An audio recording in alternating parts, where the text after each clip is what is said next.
Your boy got that LB Kelly Green stamp of approval. Just got to hit this thing with the steamer, get those wrinkles out, man. And I'm going to throw it on. I can't green screen when it does, so that's part of the hold up, guys. All right, y'all.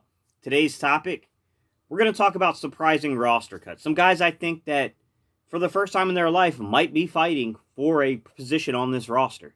All right, y'all. Let's get it.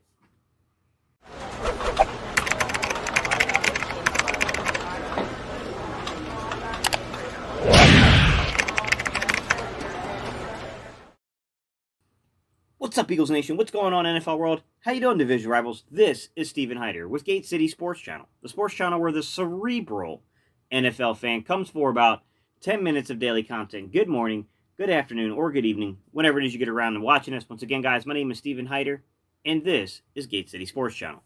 All right, today's topic, guys. We're going to talk about surprising roster cuts, right? Guys that might have to really put up their best efforts this season to make the roster. And none of this is going to be an easy discussion because I think a lot of us are going to see things differently. But I'll always give you a reasoning behind the way I see things to get you guys to understand why I'm getting to this viewpoint, okay? So, I'll be honest with you. As I looked across the offense, honestly, I don't see guys that have a lot of surprising, kind of issues going on here. It's, to me, offensively, I think we kind of know what we have. I think we kind of know. I think some of the issues with Marquise Goodwin kind of resolved some of the more tensions that could happen. I know there's some people that still feel Greg Ward Jr. is not a lot to make the roster. I mean, of course, he's not a lot, guys, but I'm not going to put him on this list just because I think his path to the 53-man roster got quite easier. Let's just be honest, man. But if I had to go with one roster cut that could be a surprise, and it's offensively, I think some people are overthinking it. They're missing the point. It could be Nate Sudfeld. Look, Nate Sudfeld is probably the second best quarterback on this roster right now. If we were to suit up and play today, the guy that knows the offense, the guy that's the most polished in the pocket, besides, Carson Wentz, I would think it'd be Nate Sudfeld. But here's the thing. Nate Sudfeld's been here for a long time. This is the first season I saw the Eagles not opt to go get a veteran, but they did go draft a guy pretty high. So, as I look at it, I don't think that Nate Sudfeld is a lock. Now, do I think the Eagles are going to carry three quarterbacks? I think that's very possible. I think it's very, very likely because of everything going on with COVID-19, they're going to carry three quarterbacks. The question is can a guy like Kyle Lauletta make a push? Can Kyle Lauletta even make a push enough to where maybe the Eagles consider carrying two and carrying one on the practice squad? Because you got to remember, the Eagles want to keep one guy away from team activities, away from the team in general, just in case the worst happens and you need a guy to come in and play quarterback. So I think a guy like Kyle Lauletta could make sense like that. By no means am I saying this is a layup and this is what's going to happen, guys. I'm just talking about how something like this could come down the line, how something like that could happen. I do think that Nate Sudfeld, even though he's probably legitimately right now the second best quarterback, he doesn't have the ceiling of Jalen Hurts, okay? And to be quite honest, he doesn't have the likelihood of sticking around as long as a guy like Kyle Lauletta could. I mean, Sutfeld wants to go somewhere and actually compete. It's probably not going to be in Philadelphia. I mean, let's just be honest. You got Jalen Hurts now as the backup. You got Carson entrenched as your starter. I just don't see how that works out for Sutfeld. I mean, he's got a few years of development working with Peterson. I mean, I think he's got what he wanted out of the relationship here in Philadelphia. That's a guy I would watch out for, guys. I'm not saying it's going to happen. I'm saying that it could happen. The second guy I think that we kind of got to keep an eye on here, guys, when it comes to uncertainty with the roster. And keep in mind, guys, I'm not saying these guys won't make the roster. I'm saying that watch for these guys because these guys have the most uphill battle of everybody, okay? Jatavis Brown, linebacker.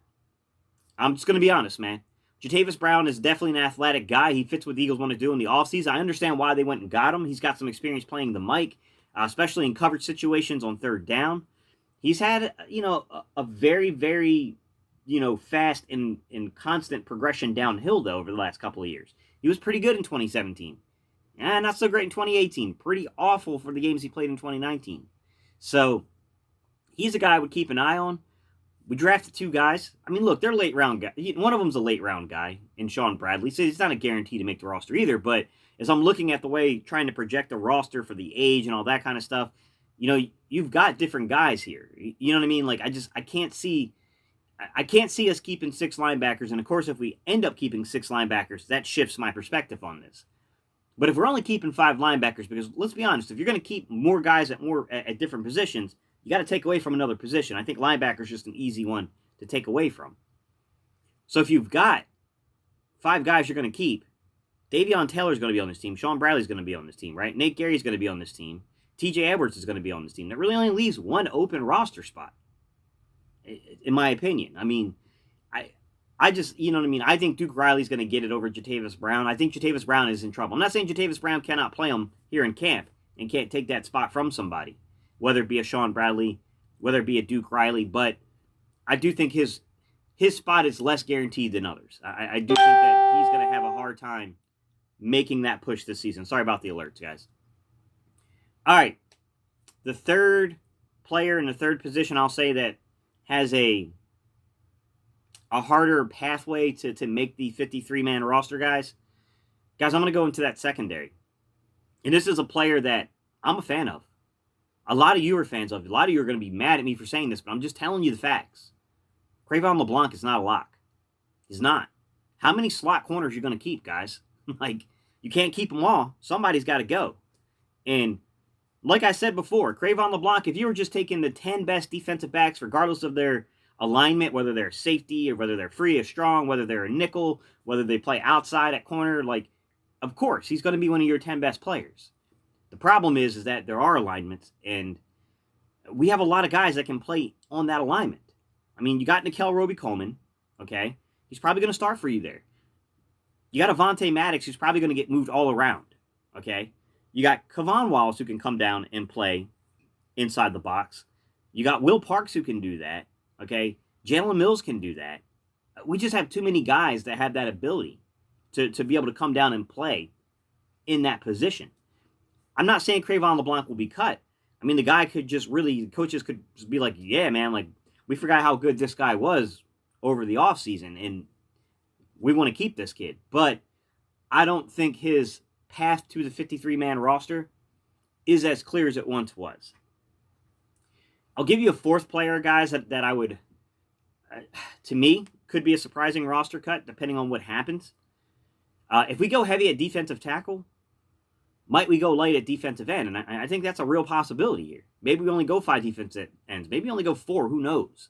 I don't think we'll go 4 because I think that's you're asking for something to happen. But I could see us only going 5 defensive ends. And if that happens, I think Sharif Miller could be in trouble, man. I mean, you look at Sharif Miller, he didn't do that much last year. I mean, he basically had a redshirt year, if you will. I mean, I know it's not college, guys, but it's basically what happened to him. He's got everything to prove.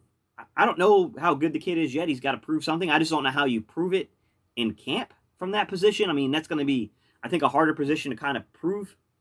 We'll see how that goes. You only get so many padded practices. I got to be honest with you. You know, I'm not a huge fan of Joe Osman. I think Joe Osman had a role.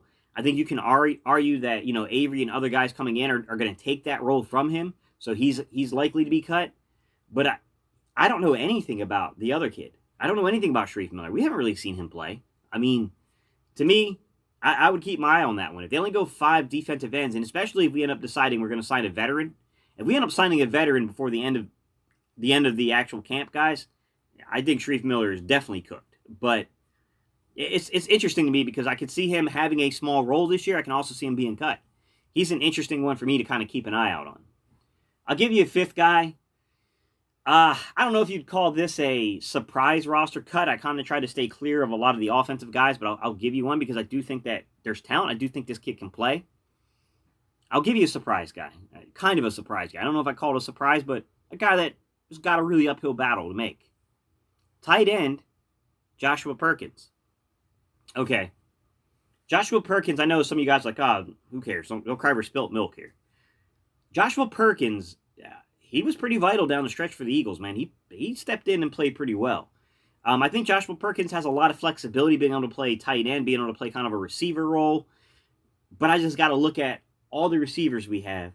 And if I had to take a guess and we have an undrafted rookie free agent, I believe, coming in at receiver that we're pretty high on. And then if you just kind of look at where we are as an organization in terms of trying to make the roster construction, I think it's more likely you only keep 2 tight ends. So in lieu of keeping more running backs, in lieu of keeping more receivers, you're going to go lighter at tight end and then carry a 3rd tight end, maybe even a 4th tight end on the practice squad. So that way, if you need some guy, you can kind of pull him up for a game or two. I think that's way more likely than to making the active 53-man roster. That's just the way I see things, guys. I'll give you a bonus one before I jump off of here, guys. If you want a bonus player, I think, who could be susceptible to being cut this year, Rasul Douglas. He restructured a rookie contract. We have a lot of corners out here. If you don't cut Cre'von Leblanc, then you got to cut somebody out there that's got playing experience. And the next guy up is Rasul Douglas. So these are my takes on it, guys. But I'm really interested because, look, we can't see camp right now. I have no better feel on this than any other person. So I want to know, who do you guys think? Leave me a comment below telling me 5 guys you think in another year might have made the roster, but this year, you're not saying they're going to be cut. But this year in particular, their pathway to the roster, it's not so clear anymore. They may not make this team this year. All right, y'all. Leave it down below. Let me know what you think. And you know how we end these videos. We do a little EAGLES. All right, y'all. Let's go, Eagles.